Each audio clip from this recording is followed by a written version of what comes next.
You know, there are some names in history that just feel bigger than life. They're almost more legend than person. And right at the top of that list, Cleopatra. And you probably think you know her story, right? The exotic queen of the Nile, the lover of Julius Caesar and Mark Antony, the ultimate femme fatale. It's a great story. But here's the thing. The story you know is the one Rome wanted you to hear. And for about 2,000 years, the real Cleopatra, the strategist, has been buried under that Roman propaganda. So today, we're gonna do a little digging. First off, let's just acknowledge the version we're all familiar with, the one that's been pumped out by Roman poets and, let's be honest, Hollywood. Cleopatra the seductress, Cleopatra the tragic queen who died for love. That's the myth. But her actual story, her real story, begins way before any Roman ever entered the picture. See, to really get who she was, you have to understand her family. Cleopatra wasn't ethnically Egyptian. She was Macedonian Greek from the line of Ptolemy, one of Alexander the Great's top generals.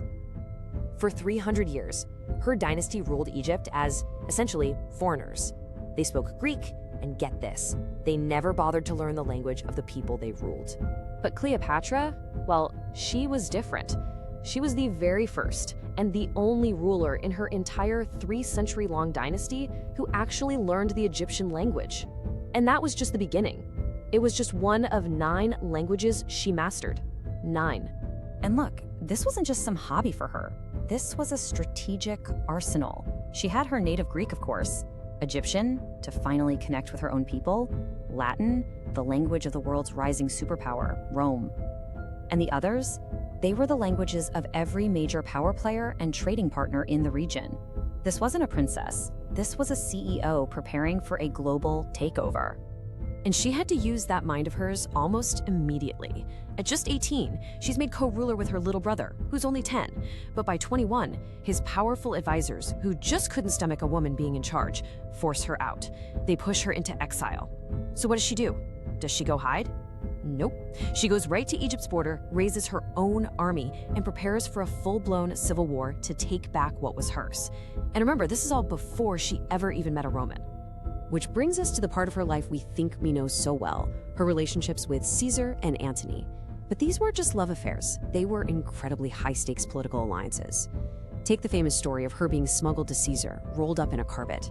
It's always painted as this act of seduction, but think about it. It was an unbelievably gutsy, all-or-nothing political gamble to get past her enemies and in a room with the one man who could help her. That meaning wasn't driven by romance. It was pure strategic need. Both of them needed something the other had. Caesar was desperate for Egypt's grain to feed Rome, and he needed Egypt's massive wealth to pay his armies.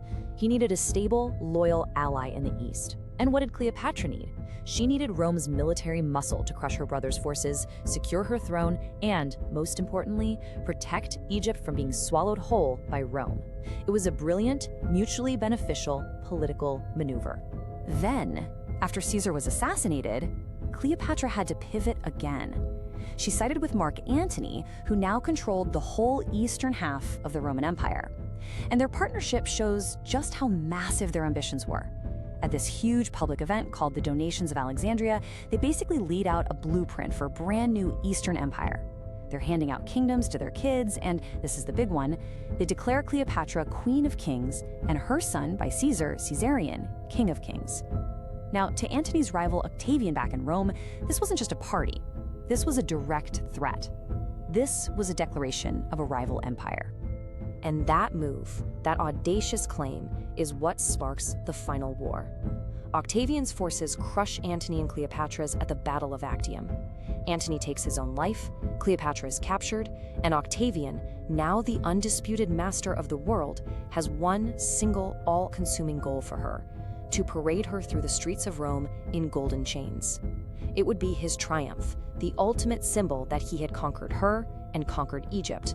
But Cleopatra still had one card to play. We have this quote, recorded by the historian Livy, of what she told Octavian to his face: "I will not be led in a triumph." She made her position perfectly clear.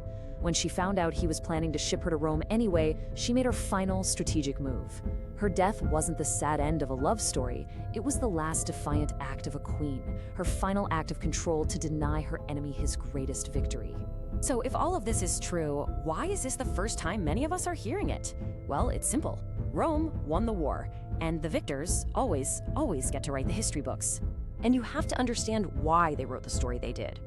The reality was a terrifying threat, a brilliant, powerful foreign queen who's playing on their level, a true political and military equal.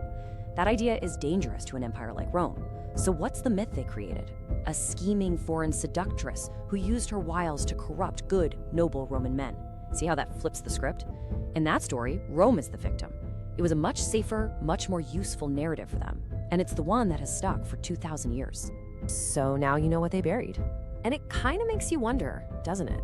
Who else in history do we think we know, whose real story has been rewritten by the people who won?